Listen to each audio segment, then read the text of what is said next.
മധ്യ പൗരസ്ത്യ ദേശത്തെ യുദ്ധം കൊടുമ്പിരിക്കൊണ്ടിരിക്കുന്ന പശ്ചാത്തലത്തിൽ മധ്യ പൗരസ്ത്യ ദേശം എന്നതുകൊണ്ട് ഉദ്ദേശിക്കുന്നത് എന്താണെന്ന് അവിടെ ഇരിക്കുന്ന ഏതെങ്കിലും ഒരു റിപ്പോർട്ടർ ചോദിച്ചു കഴിഞ്ഞാൽ ഇതുവരെ നമ്മൾ കേൾക്കാത്ത പല അറിവുകളും നമുക്ക് കിട്ടും.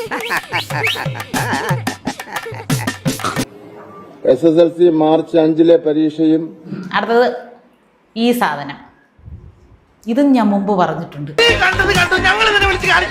എന്തിനാണ് ആളുകളെ കൊണ്ട് ഇങ്ങനെ പറയിപ്പിക്കണേ?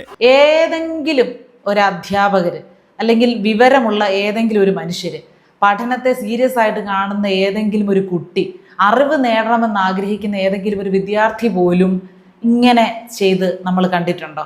എന്താ ലക്ഷ്മണം പറയണത്? ഒന്നുമില്ല മുത്തച്ഛ, നല്ല ഭക്തിസാന്ദ്രമായ അന്തരീക്ഷം എന്ന് പറയായിരുന്നു.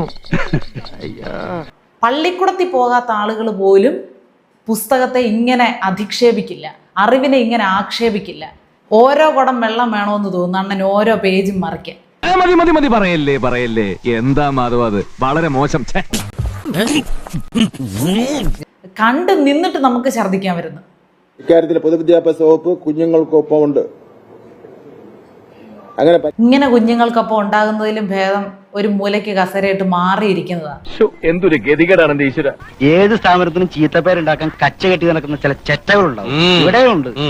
അതാ ഈ അവതാരം. പ്രഥമ അധ്യാപകർ പ്രിൻസിപ്പൽ വഴി പൊതുവിദ്യാഭ്യാസ ഡയറക്ടർക്ക് അപേക്ഷ നൽകേണ്ടതാണ്.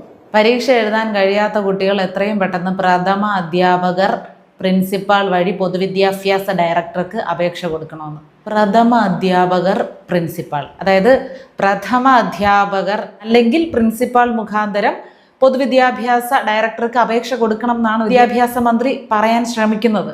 ഇത്രയും വർഷം ഇരുന്നിങ്ങനെ പറഞ്ഞിട്ടും ആ ശ്രമം അതിന്റെ പൂർണ്ണതയിൽ എത്തുന്നില്ല. വല്ല പണിയെടുത്ത് ജീവിക്കാൻ മേലെ പറ്റുന്നില്ല. കാരണം ചട്ടിയിലുള്ളതല്ലേ തവി കിട്ടുള്ളൂ. ഇങ്ങനെയുള്ള ചെറിയ ചെറിയ നിസ്സാര കാര്യങ്ങളൊക്കെ ഒരു വീഡിയോ ആക്കി എടുത്ത് ഇങ്ങനെ പരിഹസിക്കുന്നത് എന്തിനാണെന്നും നിങ്ങൾക്ക് തോന്നണ്ട. ഇതൊക്കെ വലിയ വലിയ തെറ്റുകളാണ്. പാവപ്പെട്ടവനൊരു കഷ്ടപ്പെട്ട് കണ്ടുപിടിക്കുമ്പോൾ അവന്റെ ഒരു എന്നല്ലൊരു കാര്യം ചെയ്യാം, ഞാൻ നാളെ വരാം. നാളെ വരുമോ? പിന്നെ നാളെ വരാതിരിക്കാൻ പറ്റുമോ?